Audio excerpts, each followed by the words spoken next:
Hey,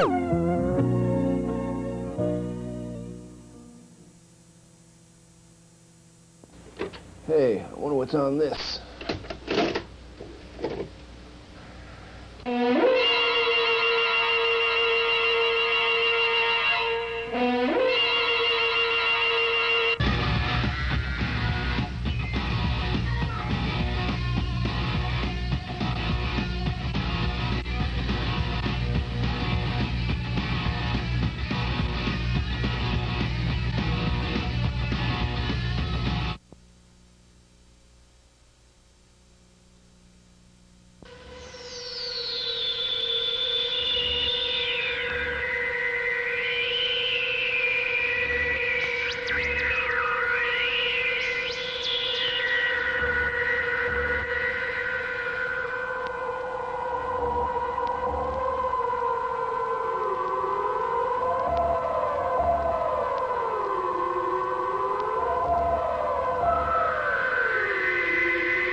Couldn't you move that hot dog just, sir? Get your hand out of there.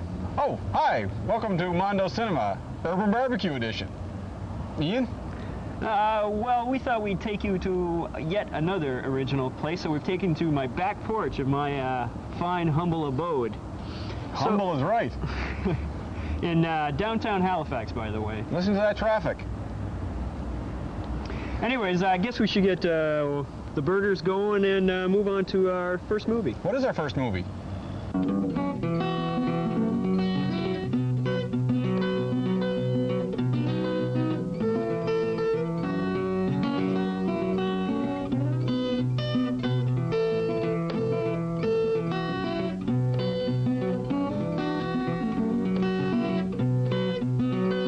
I am terrified of the Mantis in lace. What she does, it's a doggone disgrace. She loves you so well, you could never tell that she'd kill you and stick a knife right through your face. Oh, as you've seen, the movie is Mantis in Lace, a very strange, psychedelic 1967 drug stripper, maniac, slasher, maniac on the loose film, made by who knows who, starring who knows who. But to make a long story short, I really like this film. It's 68 minutes long, and the basic plot is this stripper who on one night goes out with this guy to the warehouse, and they do some acid and have this very weird hallucination, and she ends up in her hallucination killing this guy. And the plot sort of expands on that idea over and over again. What clip are we going to show? This will just give you, I think this clip will give you a little taste of it. We get a little bit of one of her very strange hallucinations, which were done by the same guy who worked on Easy Rider later that year, I guess. And also you'll get to meet my favorite two characters in the film, the two police officers. These guys are great. Biff and Bob, I don't know what their names are. So let's go to that.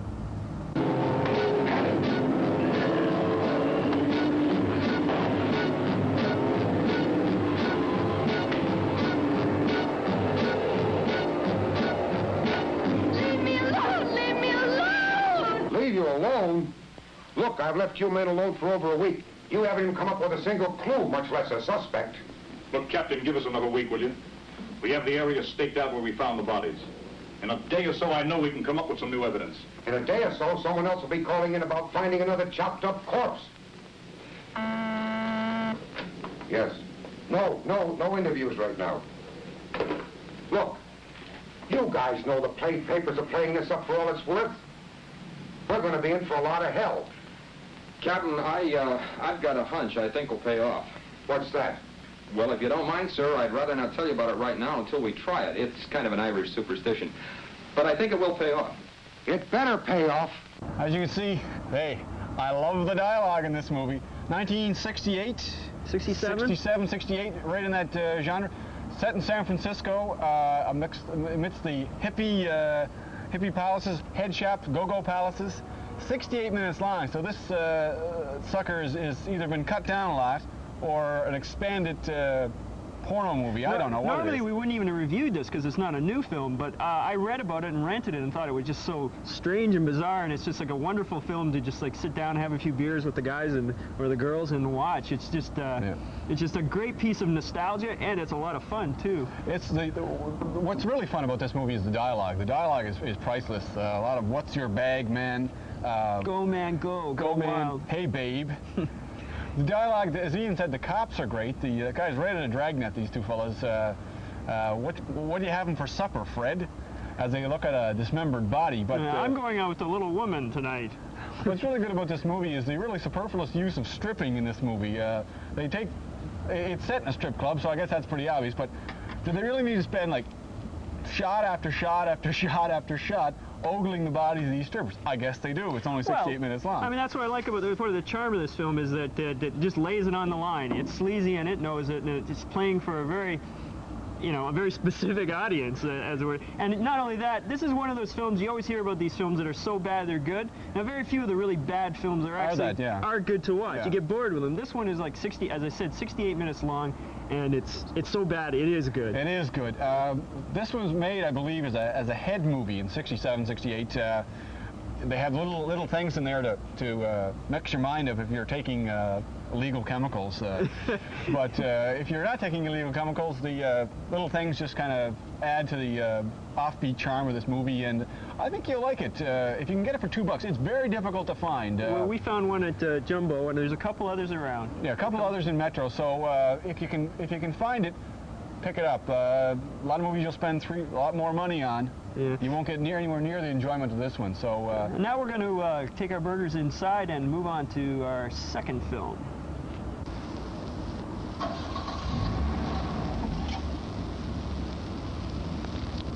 Hey Ian, you got those onions? Yep, found them. Give me that knife. Oh, hi, we're back. What's our next movie? I saw a movie late last night called Slipstream. It was a sci-fi. It was a famous actor's exhibit, but nothing happened in it. No action whatsoever, but I must admit it was clever. The way the casting director found all those famous actors. Slipstream. Our next movie is called Slipstream, a science fiction film made last year starring Mark Hamill, who's Luke Skywalker. Bigger budget movies. Oscar winners Ben Kingsley, Gandhi himself, and F. Murray Abrams. Remember him? He was in Amadeus. I don't know what he's been doing lately, though. Not much by the looks of this film. Yeah, this clip we're going to run is one of the few action sequences in it. In this clip, the main character, I guess Hamill, would you consider? The two protagonists. The protagonists are battling it out in the sky in a small little futuristic style airplane.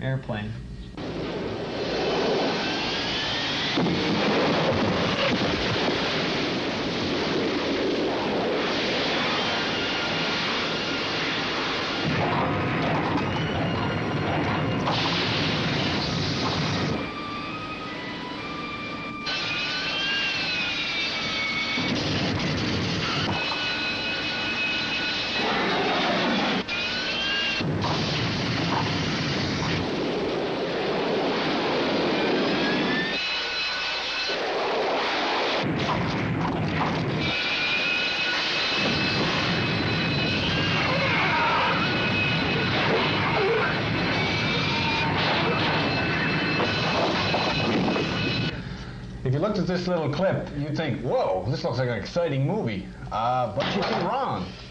Whoa, take it easy, Ian. This movie has a lot of famous-sounding people in it. Mark Hamill, who hasn't done much besides Star Wars. He's probably really mad that Harrison Ford's getting all the attention. As Ian said, Ben Kingsley, F. Murray Abrams in it, the director of Tron, so one would expect you to look at that saying, well, at least it would be visually appealing. They spent a lot of money on the orchestra, from the sounds of it. Unfortunately, this movie is just not very good. It's slow, and badly acted. And the plot makes no sense. They bring in the standard narrator at the start. You always save money on effects. We'll tell you everything that happened before the movie started because we can't show you because it costs too much. At least Star Wars, they set up the plot or the premise, but they showed you everything. This movie, lots of flying sequences. They spend a lot of money on helicopters, obviously, because they show you repeated ad nauseum shots of flying. It's set in the near future, and nature is fought back. I guess that's the premise of it.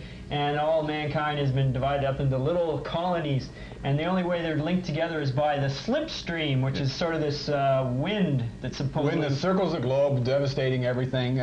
They never really get into that. We never see the characters running mad to get away from this Slipstream, which travels and decimates the Earth, but this movie just doesn't move. That scene we showed with a little bit of action, there's one or two other action scenes, but they're usually so murky that you can't see anything. It's sort of done like a road picture, you know, with the two main or three main characters traveling around from society to society. Each one's a little different from the one before, but none of them are important and none of them really make any sense, and everybody just stands around explaining what is already obvious. Ben Kingsley, Ben must have had a day off sometime in the shoot. Ben shows up, he's identified on the box very prominently, but Ben shows up for about 5 minutes in the movie, dies, and then we go away. And then F. Murray Abrams shows up, and you know he's not going to be around long. He gets clubbed. Yeah. But the movies, they just don't connect these societies enough. You don't care about these societies at all. And they just don't do a good enough job setting up the scenario. And worst of all, it's one of those big budget, or it's trying to be a big budget movie, which means, in my book anyways, big budget science fiction movie, boredom. Avoid them with very few exceptions, boredom. Yeah, unfortunately. But Mark Hamill, he's just got to continue to watch Harrison Ford cop the headlines and the big bucks. Yeah, I guess he'd be working on the stage a bit. He looks a little fat now. Yeah, he does look a little fat. But he's got a character in this movie, but unfortunately there's nothing around him. He's not very good. He's really wooden in this. Maybe he shows his limits. Yeah. Which aren't great. So. Well, I guess we should move on and to our third film in the which is 3-film series. I don't know. What is our third film?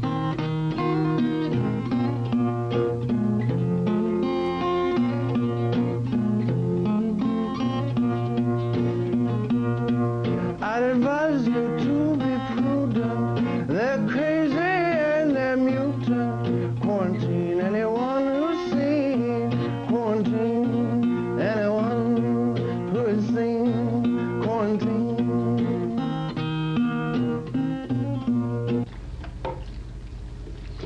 Quarantine is a 1989 Canadian film in which the sick people, as identified by the government, are taken out of the general population and quarantined, if you will. In the clip we're about to show, which contains quite a bit of the action of this movie, the sick people appear before the committee, and their crime, if you will, is read out, and then they're sent off down the chute to the waiting mutant hordes below. I want to roll that clip.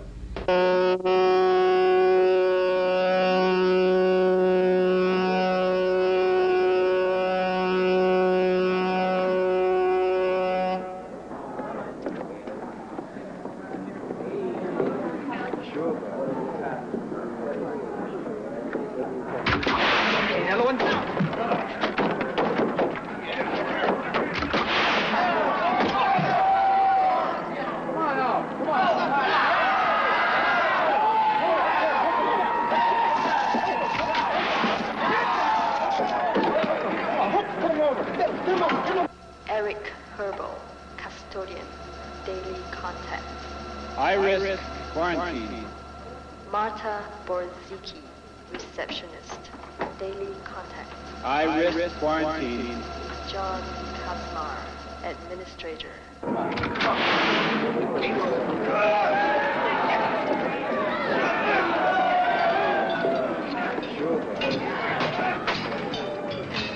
Yeah, as Steve said, sick people, but that's sort of the whole crux of this film. Sort of a very arty sci-fi film. You're not really sure whether those people going down the chute are sick or really just high-risk people. It has a lot to do with paranoia, this film. It was shot in New Westminster. Home of the New Westminster Bruins. In British Columbia. And it's not, you know, you calling it a sci-fi film is kind of strange, because this thing is so low-key, and it seems to be more about politics and paranoia and everything, and they dabble in a lot of ideas. But because of that, it's really heavy-handed, and a lot of the action is just people talking to each other, and sometimes it's not even bad, I mean, it's even badly edited. You can't really tell what's going on. Much like Slipstream, we've seen most of the, you just saw most of the action. The unfortunate thing is about, it's a Canadian film, and the real unfortunate thing about Canadian films is a lot of people say, oh, they're all bad. What the problem is you only see the bad ones. The good ones show up in your theater for a week, maybe, nobody goes to them, and they disappear. These things appear everywhere in your video stores, because they're probably cheap, with government money, so no private money risk on these turkeys. This movie, I thought they were talking about AIDS, and they make sort of allude to AIDS, that, oh, well, only certain people can get it, certain high-risk people, but they never say, and they sort of go around it a bit. If they come out and said, this is AIDS, carried on in the future, it could have been good. But they said it's so wooden, everybody is stiff, and even the mutants are stiff. And even the action, what action there is kind of contrived, and you don't really know, they don't even let you know who the characters are. It's not badly shot. It's obviously shot by somebody who looks like he just got out of film school, because he's doing all these fancy setups with smoke and lighting and la-di-da, la-di-da, all to sort of mask the fact that there's not really a heck of a lot going on the screen. That's the unfortunate thing, is like Ian said, it looks good, I guess, for the budget it's shot on. It does a better job of establishing a futuristic society than Slipstream. Which spent a lot more money on it. Yeah.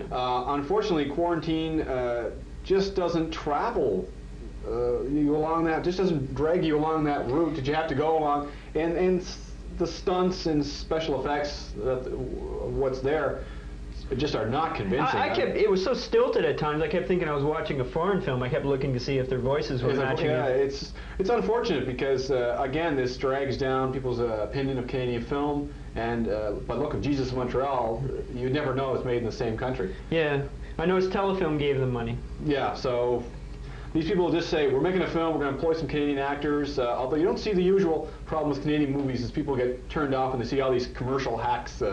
No, Al Waxman's not in this. Al Waxman's not in this. Harvey Atkins. Maybe because it's made in Vancouver, you don't get to see all those Toronto. Wayne Robeson should have been in it then. Terry David Mulligan. Anyway, that's Quarantine. Could have had a good premise. Again, this good premise idea, totally unfulfilled. Mm-hmm. So that's our 3 movies. We've got a feature that, well, if you're at all squeamish or you don't like nasty things, maybe you shouldn't watch it, because it's about banned movies. My movie was banned, I can't believe it. The censor man's never satisfied. Them naked women wielding axes must have got his goat, though I can't see why my movie was banned. It was flat rejected. The censor man never told me why, but all the money I sunk into it, he'll have to pay or I'll have to die.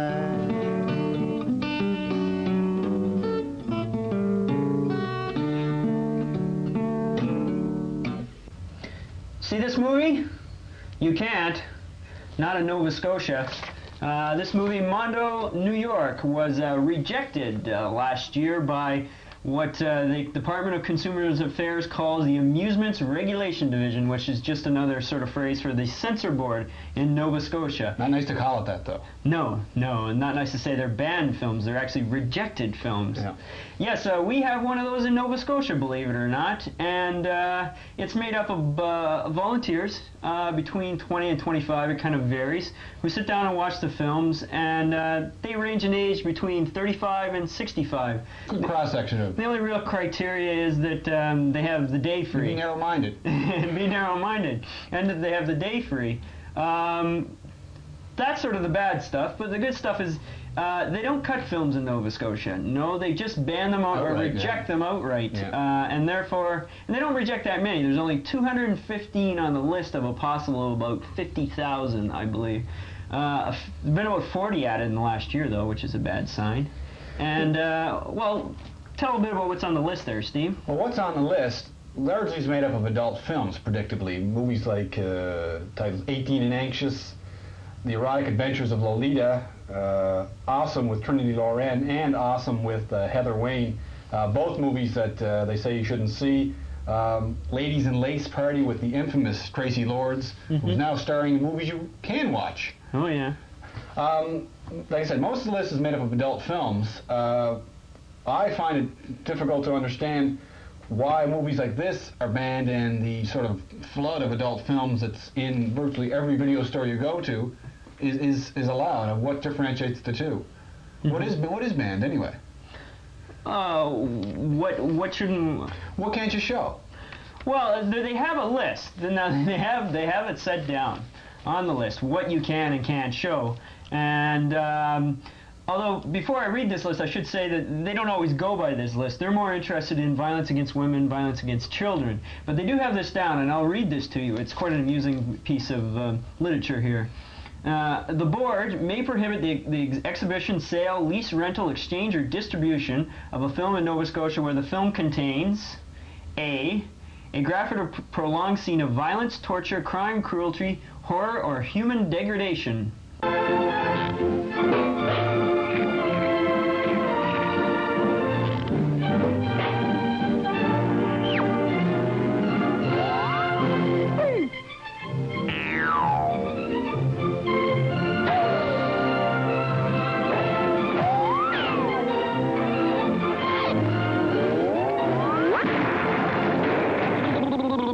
Anything that suggests, and perhaps rightly so, anything that suggests anything to do with incest, they come down very hard on. But other movies, it's just not adult films that are banned. Oh, no. Oh, no. We also have things like, some of them are borderline. Some of them are, Andy Warhol's Trash, which is supposed to be a good film. Faces of Death, those bad documentaries about death and just that are perhaps should be banned. And a few horror films like Blood Diner and the infamous Blood-Sucking Freaks, which is partially a comedy, believe it or not. Mondo, New York, we mentioned that one. Savage Streets with John Vernon, my hero, and Rabid Grannies. Rabid Grannies. Have we heard that title before, Mondo Cinema I fans? think we have. We reviewed that on our second show. We even showed a bit of it, so you're watching something technically illegal, I guess. Yeah. We could be in jail by the time the show appears. My theory is that the reason it was banned was because most of the people on the board are grannies. Yeah, they didn't like that, the idea of turning into Rabid But it's not Grannies. just sex. According to this list, they also should ban a film, and I think there's one film that falls under this, if it depicts the explicit and gratuitous depiction of urination, defecation, or vomiting. And the film that springs to mind is Pink Flamingos. Pink Flamingos, with Divine in it, the infamous Divine. And some dog bits. Dog bits. Yeah. Dog dirt. But if you remember the Monty Python movie, the last Monty Python movie, the excessive vomiting scene, where do they draw the line on something like that? I guess it was played for yucks, I guess. So you could... Also, and now you should keep this in mind if you're making your own films again, you cannot have a scene where there is undue emphasis on the human genital organs. Genital organs. Genital organs kind of as redundant opposed there. To non-genital organs. Non-genital organs. Or a scene where an animal has been abused in the making of the film. Which would describe virtually every Hollywood Western made prior to 1939, where they used tripwires and destroyed dozens of horses in the making of the most minor film. Some of them make me scratch my head. I don't understand. Terror on Tape, which is a film with trailers in it, trailers that they showed in the theater, and some of them are in black and white. I don't know why that one's there. Or Women in Uniform. Ooh, I wonder what that one looks like. All aboard for adventure. This young woman is having the time of her life, seeing the world and serving her country. She picked one of the many exciting, rewarding jobs open to women in the Air Force. Get in step with the smartest women of the year. All in all, there's not a bad list because they're not cutting the films, which is wonderful. They're letting us see them the way they are, or they're not letting us see them at all. So, all in all, I guess we got 2 thumbs up on the Department of Consumers Affairs Amusements Regulation Banned Division. film list, yeah. I just wanted to mention one thing about the titles. It's what's really great about anybody trying to censor films. A few years ago, police raided a video store and seized movies by titles. One of the movies they seized was Disney's The Black Hole. We all know what that movie's about. Unfortunately, the police didn't. But on that note... let's go back to our movies.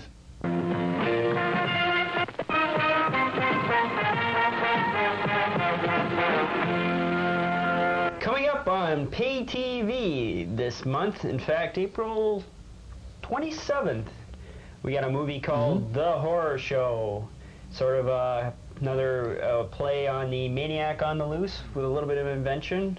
In this case, the Maniac is a prisoner who has been executed, but, of course, he doesn't... back to life. Yeah, basically. You got it. You've seen it before, have you? No, I haven't seen it. I've seen this plot before. Well, I think... you got the trailer? Yeah. Let's run that trailer. Nobody's going to miss Max Janke, especially Detective Lucas McCarthy. Glad you could make it, cop. He was born bad and stayed that way. Nobody's going to miss Max Janke. We sent 50,000 volts of juice through that scum. Looks pretty dead to me, Professor. Because he hasn't gone anywhere. Lucas, I'm coming back to tear your world apart. You're dreaming! I thought you were dead. Damn it, Vinny, you scared me. I love you. Vinny. No! I told you I'd be back.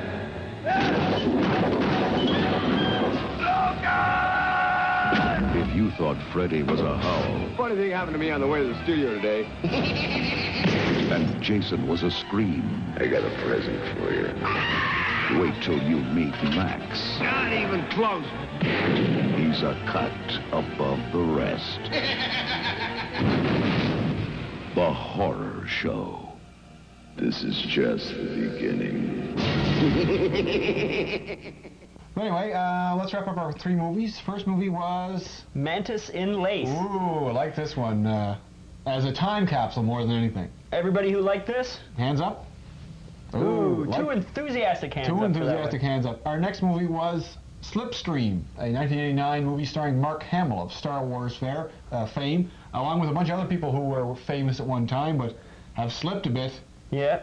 Slipped into the slipstream. Hands up on this one. Ooh. No hands up on this one. This is not a very good movie. If you like Ben Kingsley, don't blink. Don't blink. You'll miss him. And our third movie was Quarantine, 1989 Canadian movie. Shot in New Westminster, BC. Home of the New Westminster Bruins. Everybody like that? Hands up? Ooh, no hands up on that one either. We're both kind of negative today. Kind of negative on that one. It's just not a very good movie. Slipstream, we forgot to mention where we got it, the people at Venus Video on Wise Road. Thanks very much. Sorry, we didn't like it this time. We're batting 2 out of 4, though. 2 out of 4. Okay. If we're playing baseball, man, we'd be making big bucks. Yeah. Okay, well, thanks very much for the lovely meal. Oh, no problem. And tune in next week for more... Not next week. 2 weeks. 2 weeks, sorry. More of... Mondo Cinema. Can we take a 5-minute break? Okay, thank you.